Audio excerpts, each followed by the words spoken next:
Les personnes victimes d'actes criminels mieux soutenues dans les palais de justice et des centaines de familles réunies pour un souper communautaire à Val-d'Or, voici ce qui retient l'attention.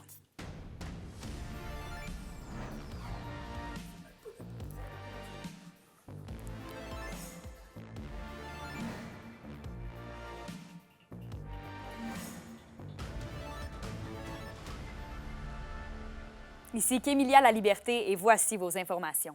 On commence en parlant de la Semaine nationale du chien, puisque les victimes d'actes criminels pourront compter sur un nouvel appui au Centre d'aide aux victimes d'actes criminels de l'Abitibi-Témiscamingue. Une petite bête à 4 pattes, un chien d'assistance judiciaire. Sophie Médiavilla-Rivard l'a rencontré. Non, au pied. Joe, une labernoise de 2 ans, est depuis quelques mois le nouvel allié du Centre d'aide aux victimes d'actes criminels de l'Abitibi-Témiscamingue. Avec sa responsable, Véronique Marcotte-Beaumier, elle se déplacera partout dans la région pour accompagner les personnes victimes dans les palais de justice lors de leur passage en cours. Elle a fait ses premiers accompagnements dernièrement, la semaine dernière, et tout a bien été. C'était un procès et tout a bien été. Là, Joe est vraiment sur son podium auprès de la personne victime pour qu'elle puisse la flatter. Hein, quand que les émotions montent, quand que l'anxiété monte trop.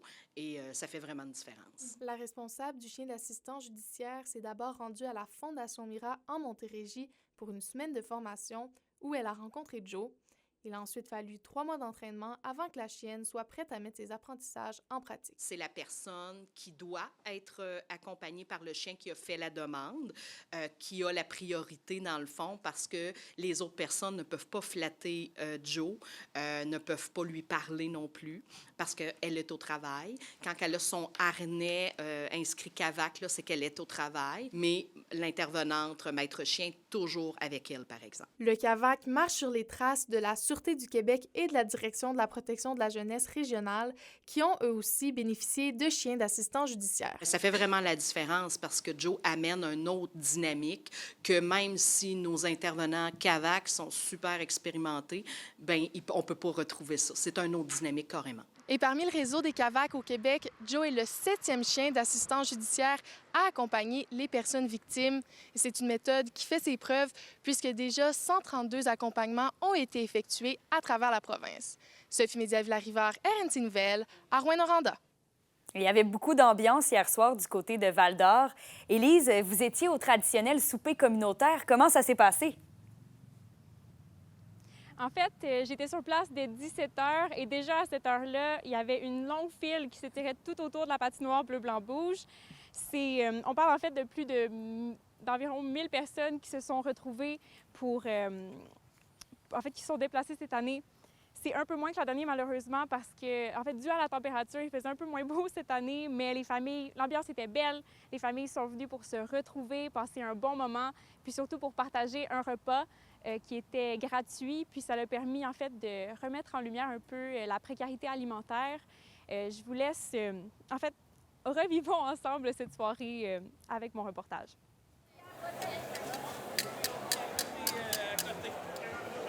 C'est le fun! Malgré le temps frais, l'ambiance était chaleureuse à la patinoire bleu-blanc-rouge de Val-d'Or, où des centaines de familles se sont rassemblées pour le souper communautaire organisé par la Ville. Un moment festif et accessible à tous, pensé pour rapprocher les gens et renforcer les liens au sein de la communauté. C'est un des événements les plus marquants, je trouve, pour la Ville de Val-d'Or, parce que ça permet que n'importe qui viennent et se rassemblent à une même place pour manger tous ensemble un hot dog. En fait, on crée des ponts entre toutes les communautés qui sont présentes à Val-d'Or, qu'elles puissent enfin se rencontrer dans un événement de grande ampleur. Les bénévoles étaient nombreux à prêter main forte, que ce soit pour servir le repas, animer les jeux ou guider les danses en ligne. Dans un contexte où l'insécurité alimentaire gagne du terrain, ce genre d'événement prend tout son sens. Moi, j'étais déjà dans le domaine du communautaire, avec la QDR de Val-d'Or. Puis le communautaire, c'est important. C'est important que les gens embarquent, c'est important qu'il y ait du communautaire parce que les gens, il y a beaucoup de manque ici à Val-d'Or aussi comment je pourrais dire ça, que il y a beaucoup d'insécurité alimentaire. Fait que ça peut juste aider à des gens qui mangent pas. Au-delà du repas, c'est le plaisir d'être ensemble qui a attiré les participants. On dirait que ça rapproche les gens de la ville. Hein? Ça fait comme une petite communauté. L'occasion de voir plein de nouvelles personnes qui arrivent à Val-d'Or, puis s'amuser en famille. Entre nous, les immigrés, les Québécois et les autres, on fait le vivre ensemble. Ça permet que nous puissions être bien intégrés. Rendu à ma 3e édition, je crois que c'est ce qu'il fallait de plus pour nous faire continuer d'apprécier la région. Je suis fier d'être à Val-d'Or. Je trouve que c'est beau en région d'avoir une activité comme ça. En plus, les organismes communautaires qui sont ici, c'est vraiment festif. Élise Tessier, RNC Nouvelles, Val-d'Or.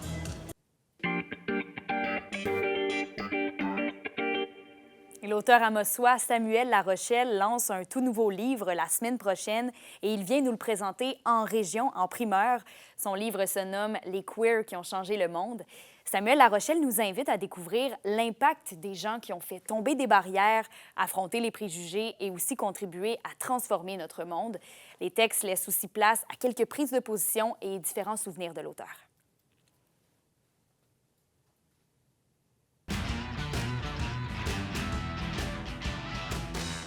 Les Foreurs et les Huskies ont chacun dévoilé les 23 joueurs qui débuteront la saison 2025-2026.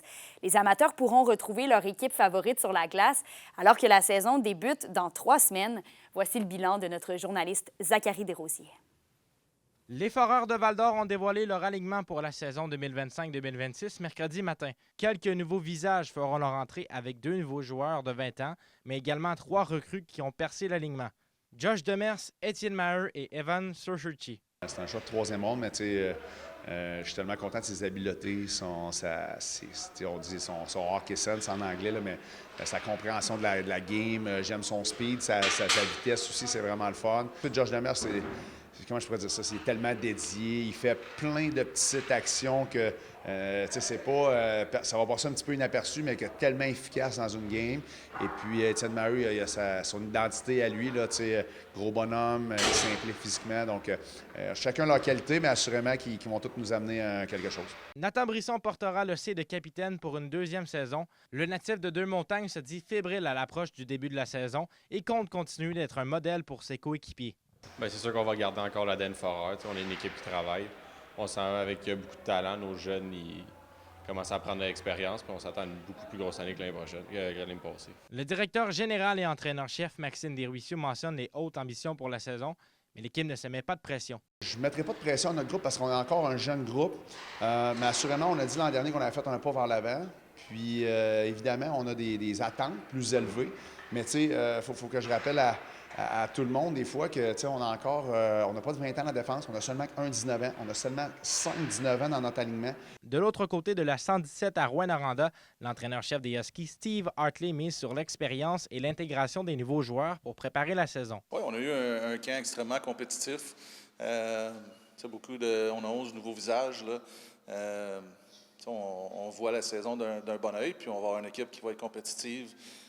Qui va travailler soir après soir. Puis notre but ne change pas là, d'année en année. On veut être l'équipe la plus compétitive puis arriver en séries éliminatoires fin prêt. Les Foreurs de Val-d'Or accueilleront donc les Olympiques de Gatineau pour leur match d'ouverture qui aura lieu le 18 septembre prochain, ici même au Centre Agnico Eagle de Val-d'Or. Zachary Desrosiers, RNC Nouvelles, Val-d'Or.